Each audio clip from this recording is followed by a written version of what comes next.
Hello friends, welcome to my Saraswati Puja part 2 blog. এখন ঘড়িতে বাজে ওই সন্ধ্যে 7টা মতো। আমি বাড়িতে একটা জমিয়ে ঘুম দিয়ে চলে এসেছি পাড়াতে। এসে নিয়েই ঠাকুরকে মিষ্টি জল দিয়ে সন্ধ্যা প্রদীপ জেলে দিয়ে সন্ধ্যের আরতিটা সেরে নিলাম, কারণ এবেলা আর ঠাকুরমশাই আসবে না। ঠাকুরমশাই আসবে আবার কাল সকালবেলা দধিকর্মার জন্য। আর এদিকে দেখো, তোমাদেরকে বলেছিলাম না আজ সন্ধেবেলায় লুচি আলুর দম ভোগ হিসাবে হবে, আর ভোগটা করব আমরা নিজেরাই। তাই তারই আয়োজনে সবাই বসে পড়েছি।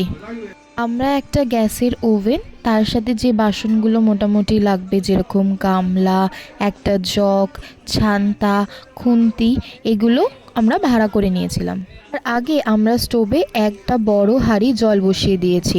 গরম জল দিয়ে সবার প্রথমে একটু ব্ল্যাক কফি খাবো, আর তারপরে ওই গরম জলটা দিয়েই আমরা লুচির জন্য ময়দাটাকে ভালোভাবে মেখে নেব। প্রায় 65 থেকে 70 জনের মতো অ্যারেঞ্জমেন্ট ছিল, তাই অনেকটাই ময়দার কোয়ান্টিটি ছিল। কারোর একার পক্ষে এতটা ময়দা মাখা তো সম্ভব নয়, তাই 3-4 জন মিলে গামলায় ভাগ করে করে ময়দা মাখতে শুরু করে দিয়েছে। গরম জল হয়ে যাওয়ার পর এবার আমরা একটা বড় কড়াই বসিয়ে দিয়েছিলাম ওভেনে, আর ওখানে তেল দিয়ে নিচ্ছিলাম, কারণ আলুর দমের আলুগুলো এবার আমরা ভেজে নেব। আজকে আলুর দমের পুরো দায়িত্বেই ছিল সুপ্তিদি। সুপ্তিদি যে শুধু সরস্বতী পুজোর ভোগটা করছে এরকমটা নয়, আমাদের কালী পুজোও হয় ক্লাবে, আর কালী পুজোয় পুরো ভোগের দায়িত্বে থাকে সুপ্তিদি আর আমার মামা। আর পাড়ায় যারা আছে তারা কাটাকুটি বাটাবাটি এগুলো সমস্ত করে দেয়।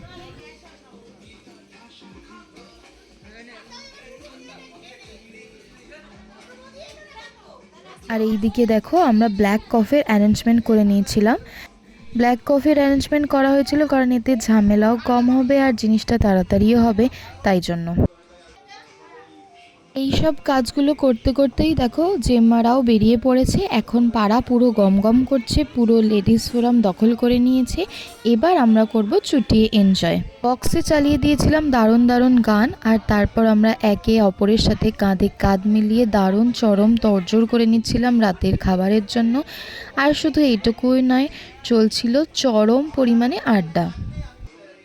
সত্যি কথা বলতে সবাই মিলে অনেক দিন বাদে এই কোয়ালিটি টাইমটা স্পেন্ড করব বলেই আজকে আমরা নিজেরাই রান্না বান্না করে নিজেরাই খাবো বলে এই ডিসিশনটা নিয়েছিলাম। ক্যাটারিংকে বলে দিলে হয়তো এতটা হ্যাপা আমাদের পোহাতে হতো না ঠিকই, কিন্তু এই এনজয়মেন্টটা হতো না। তাই এই এনজয়মেন্টটা করার জন্যই আমরা বললাম না থাক, নিজেরাই বাজার করব, নিজেরাই রান্না করব। বাজারের দায়িত্বে ছিল বুবাইদা। বুবাইদা সকালবেলায় উঠে আলু টমেটো যেগুলো কাঁচা বাজার থাকে, তাছাড়া মশলার বাজার সমস্তটাই করে রেখে দিয়েছিল।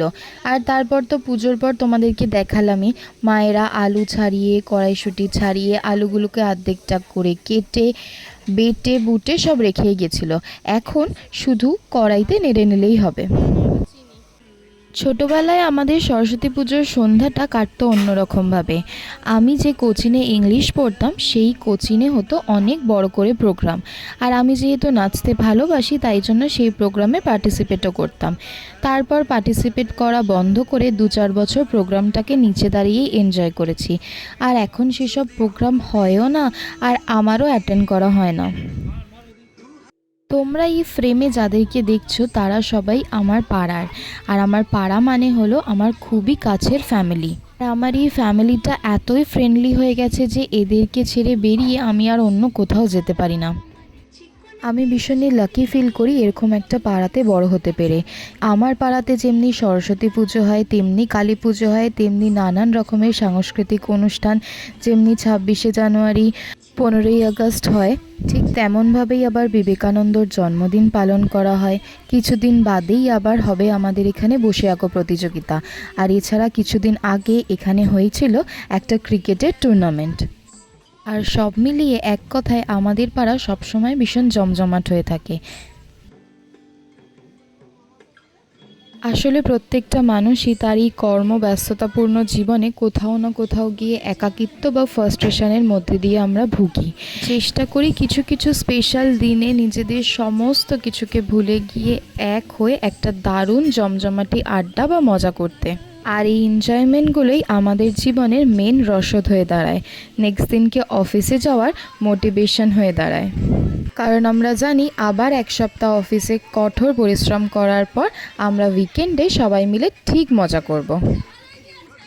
দেখো তোমাদের সাথে এদিকে গল্প করতে করতে ওইদিকে আলুর দম প্রায় রেডি হয়ে গেছে।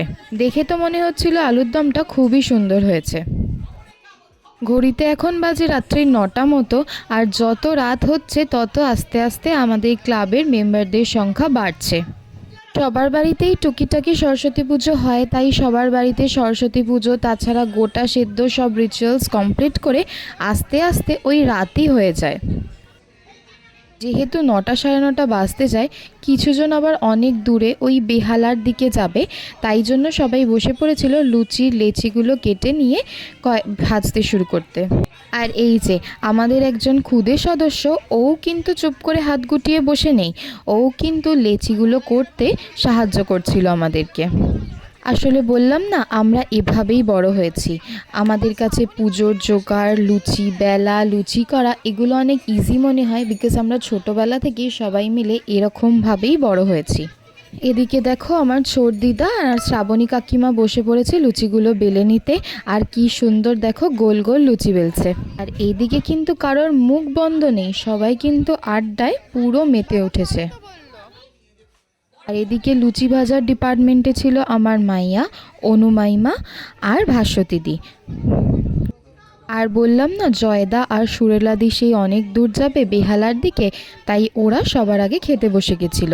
আর ওরা খাবার টেস্ট করে বলল খাবার নাকি দুর্দান্ত হয়েছে।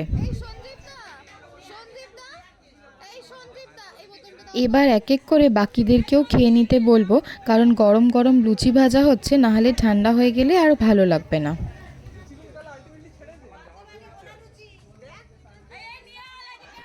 মোটামুটি সবার খাওয়া হয়ে গেছে, বাকি যারা আমরা বেঁচে গেছিলাম তারা একসাথে সবাই মিলে বসে পড়েছি। আর লুচি আর আলুর দমটা সত্যিই ভীষণ ভালো হয়েছিল। ও তোমাদেরকে তো বলা হয়নি, শুধু লুচি আলুর দম নয়, এর সাথে কিন্তু ছিল আমাদের বোঁদেরও ব্যবস্থা। আর শেষ পাতে কোল্ড ড্রিঙ্কস খেতে আমরা কিন্তু কেউ ভুলে যাইনি।